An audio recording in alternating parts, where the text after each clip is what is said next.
एक शहर में रघुवीर अपनी पत्नी सुनीता, बेटी साक्षी और बेटे रोहन के साथ रहता है। वो शहर में ठेला लगाकर मोमोज बेचता है।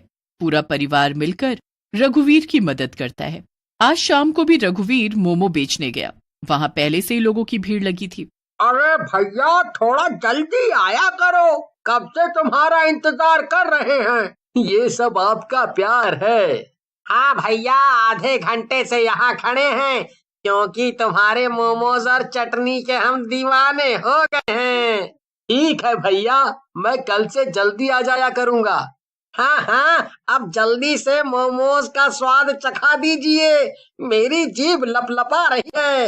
रघुवीर सभी के लिए मोमोज की प्लेट लगा देता है और फिर तभी वहां एक बूढ़ी महिला वैरागी दौड़ते हुए आती है। काकी, आप चलने में भी हांफती हो, लेकिन आज आप दौड़े हुए चली जा रही हो। क्या हुआ काकी, आज कहीं भंडारा है क्या? नहीं, भंडारा नहीं है, लेकिन अगर सब कुछ ठीक नहीं हुआ तो यहाँ एक बड़ी समस्या हो जाएगी। हाँ, सब मरेंगे, सब मरेंगे, यहाँ कोई नहीं बचेगा, सब मर जाएंगे। वैरागी ऐसे कहते हुए वहां से आगे बढ़ गई। सभी लोग हैरान रह गए, किसी को कुछ समझ नहीं आया। लगता है बेचारी का बुढ़ापे में दिमाग चल गया है। हाँ, तभी ऐसी ऐसी बातें कर रही हैं। तब तक रघुवीर के ठेले पर दूसरे लोग भी मोमोज खाने आ गए। रघुवीर मोमोज की प्लेट लगाकर उसको दे ही रहा था कि तभी उसकी प्लेट से मोमोज गायब हो गए। ये देखकर रघुवीर को बहुत हैरानी हुई। सभी के होश उड़ गए। हैं? मोमोज कहाँ गए? ये कैसे संभव है? मैंने प्लेट में मोमोज रखे थे, लेकिन ये कैसे खाली हो गया? अरे भैया, आपको भ्रम हो सकता है, ज्यादा भीड़ की वजह से आप भूल गए होंगे। ऐसा नहीं है, लेकिन मैं फिर भी दोबारा प्लेट लगा देता हूँ। रघुवीर ने एक और प्लेट लगाई, लेकिन जैसे ही रघुवीर प्लेट में मोमोज रखता था, प्लेट से मोमोज गायब हो जाता था। इस बार सभी ने ऐसा होते हुए देख लिया। तभी वहाँ बिरजू आ गया। क्या बात है रघुवीर, तूने मोमोज के साथ जादू दिखाना भी शुरू कर दिया है क्या? यहाँ जान आफत में आई है और तुझे मजाक सूझ रहा है। मैंने सब कुछ देख लिया है और तेरे मोमोज गायब होकर कहाँ गए हैं मैंने ये भी देख लिया है। क्या ये सब तू कर रहा है? अरे कैसी बातें कर रहा है? फिर मोमोज कहाँ गए बताओ ना, हमें भी चिंता हो रही है। बिरजू कुछ बोल पाता उससे पहले ही वहां से एक चुड़ैल का साया गया, जिसको सभी ने महसूस किया। मोमोज खाने वालों के हाथ से प्लेट छूट गई। शायद यहाँ कोई है। यहाँ सच में कोई है, वो देखो, ऊपर मोमोज हैं। हाँ, तुम सही कहते हो, लेकिन ये चुड़ैल मेरे पीछे क्यों पड़ी है? अब ये सब कौन जानता है। ऐसा करता हूँ कि मैं अब घर चला जाता हूँ। रघुवीर अपने घर चला गया और उसने घर जाकर सारा किस्सा सुनाया। तभी उसकी पत्नी ने कहा, हाँ, आज यहाँ भी सब उसी चुड़ैल के बारे में बात कर रहे थे। हाँ, आज उसने यहाँ भी सभी को परेशान किया और बच्चे बता रहे थे कि आज चुड़ैल ने स्कूल में भी सभी को परेशान किया। हाँ पापा, आज उसने सभी बच्चों का खाना छीन लिया। रघुवीर सोच में पड़ गया, क्योंकि चुड़ैल का आतंक पूरे शहर में हो चुका था। सभी की जुबान पर चुड़ैल के चर्चे थे, लेकिन कोई कुछ कर भी नहीं सकता था। अगले दिन रघुवीर ने फिर से हिम्मत की और मोमोज बेचने चला गया। लेकिन उसने वहां जाकर देखा कि पहले से मोमोज का एक ठेला खड़ा है। मेरा नाम रोशनी है और मैंने अब यहाँ अपना ठेला लगा लिया है। अरे, लेकिन यहाँ तो मैं ठेला लगाता हूँ। हाँ, लेकिन मैं यहाँ से नहीं जाऊंगी। नहीं, तुमको यहाँ से जाना होगा। तू जानता नहीं है कि मैं कौन हूँ। मैं तुझे जिंदा नहीं छोड़ूंगी, मैं तेरा खून पी जाऊंगी। रघुवीर ने थोड़ी दूर पर अपना ठेला खड़ा कर लिया और रोशनी भी आवाज लगाकर मोमोज बेचने लगी। आइए आइए, जल्दी से आइए, कुरकुरे तंदूरी मोमोज खाइए। आपके शहर में कुछ नया लेकर आई हूँ, सभी को मोमोज से रिझाने आई हूँ। तंदूरी मोमोज का नाम सुनकर वहां लोग आने लगे। सभी को कुछ नया लग रहा था, इसलिए वहां बहुत ज्यादा लोग आ रहे थे। सभी लोग उसकी बहुत तारीफ कर रहे थे। ऐसे कुरकुरे तंदूरी मोमोज जो एक बार खाएगा वो दीवाना हो जाएगा। तभी दुकान पर बिरजू आया। अरे वाह, तंदूरी मोमोज, आज तो कुछ नया खाने को मिलेगा। आइए ना भाई साहब, तंदूरी मोमोज का जायका लीजिए। रोशनी ने उसको कुरकुरे दिए। बिरजू ने कुरकुरे मोमोज खाए। रघुवीर के पास कोई नहीं जा रहा था। वो बेचारा परेशान निराश।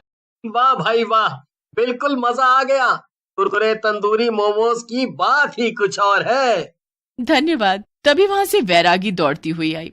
सब मारे जाएंगे, सब मारे जाएंगे, कोई जिंदा नहीं बचेगा। क्या हुआ काकी, आपकी तबीयत ठीक है ना? आप कुछ भी बोलती रहती हो। मैं सही बोल रही हूँ, यहाँ सब मारे जाएंगे, समय रहते सुधर जाओ। काकी आप जाइए, यहाँ आपका कोई काम नहीं है। आप बेवजह ही कुछ भी अफवाह फैलाते हुए घूम रही हैं। मेरी अफवाह को एक दिन तुम याद करोगे कि मैंने सभी को सही सलाह दी थी। वैरागी काकी चुपचाप यहाँ से चली जाओ, वरना तुम्हें कुछ याद कर लेना चाहिए। मुझे सब कुछ याद है, मैं इसीलिए बाकी सभी को बता रही हूँ। लेकिन ध्यान रखना, तुम्हारा ये ठेला ज्यादा दिन नहीं चलेगा, मैं तुम्हें बता रही हूँ। वैरागी कुछ बताना चाहती थी, लेकिन किसी ने भी उसकी बात ध्यान से नहीं सुनी। वो वहां से चली गई।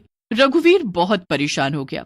उसके पास कोई ग्राहक नहीं आ रहा था। अब मेरा काम कैसे चलेगा? ईश्वर, कम से कम मेरे पास कुछ ग्राहक ही भेज दो, ताकि मैं अपने बच्चों का पेट पाल सकूं। अगर आज के जैसे सभी दिन बीत गए तो मेरा काम कैसे चलेगा? मुझे कल भी उस चुड़ैल की वजह से काम छोड़कर जाना पड़ेगा। रघुवीर ने शाम तक इंतजार किया, लेकिन कोई भी उसके पास नहीं आया। वो निराश होकर वापस घर लौट गया। उसने सारी बात अपने परिवार को बताई। अब ऐसे निराश बैठने से काम नहीं चलेगा, तुमको कोई और काम देखना पड़ेगा। हाँ, पर मुझे मोमोज के अलावा कुछ बनाना भी नहीं आता है, इसीलिए मैं मोमोज ही बनाऊंगा। पापा, आप जगह बदल दीजिए। नहीं, वो महिला जगह बदलेगी। पापा तो वर्षों से वही है, फिर पापा क्यों जगह बदलेंगे? अरे तुम दोनों आपस में मत लड़ो। अगर हम जगह बदल लेंगे तो छोटे नहीं हो जाएंगे। रघुवीर ने अगले दिन अलग से ठेला लगाया। तभी सुनीता दौड़ते हुए आई। सुनिए जी, अनर्थ हो गया। क्या हुआ? सब ठीक है? नहीं, कुछ भी ठीक नहीं है। हमारे बेटे रोहन। क्या हुआ रोहन को? बोलो, क्या हुआ? कुछ तो बोलो। उसको चुड़ैल उठा कर ले गई। इतना सुनकर रघुवर के पैर लड़खड़ा गए। वो जमीन पर गिर गया। तभी उसने देखा कि गांव वाले बिरजू के साथ कहीं भागे जा रहे हैं। इन सभी के बच्चों को भी उस चुड़ैल ने उठा लिया है और वो उन्हें जंगल में लेकर चली गई है।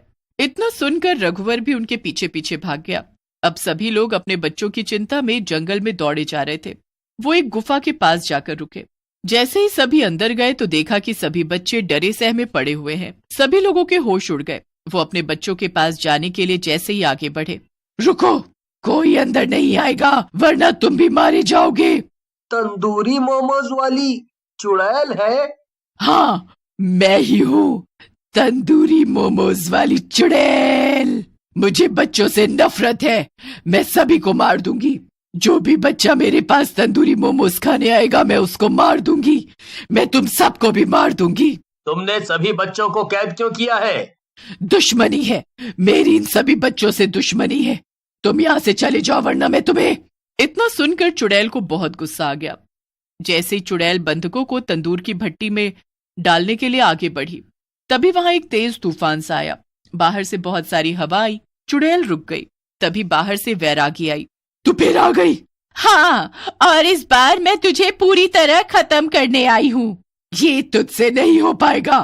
हाँ, पिछली बार मैंने तुझे छोड़कर सबसे बड़ी गलती की थी, लेकिन इस बार मैं तुझे नहीं छोड़ूंगी। इस धरती पर उपस्थित हर मानव मेरा दुश्मन है। क्यों? तुम्हें हर मनुष्य से इतनी नफरत क्यों है? मानवों ने क्या बिगाड़ा है तुम्हारा? कुछ वर्ष पहले जालिमों ने एक रोड एक्सीडेंट में मेरे बेटे को मार दिया था। मैं सड़क पर खड़ी होकर अपने बेटे की जान की भीख मांग रही थी, लेकिन किसी ने मेरी मदद नहीं की, बल्कि मुझे उठाकर तंदूर की भट्टी में डाल दिया। ओह, ये तुम्हारे साथ अच्छा नहीं हुआ। मैं रोती रही, चिल्लाती रही, लेकिन किसी ने मेरी मदद नहीं की। लेकिन क्या तुम्हें होश भी है कि तुमने कितना बड़ा पाप किया है? मैं अब और कर भी क्या सकती हूँ, क्योंकि मेरी आत्मा को मुक्ति नहीं मिली है। मैं तुम्हें मुक्ति दिलाऊंगी। वैरागी एक भस्म उठाती है और चुड़ैल के ऊपर फेंक कर मारती है। चुड़ैल गायब हो जाती है। तभी वैरागी बाकी सभी को अपनी शक्तियों से आजाद कर देती है। सभी लोग वैरागी को धन्यवाद देते हैं और आगे से सभी की मदद करेंगे और किसी पर अन्याय नहीं करेंगे, ऐसा सोचकर घर जाते हैं।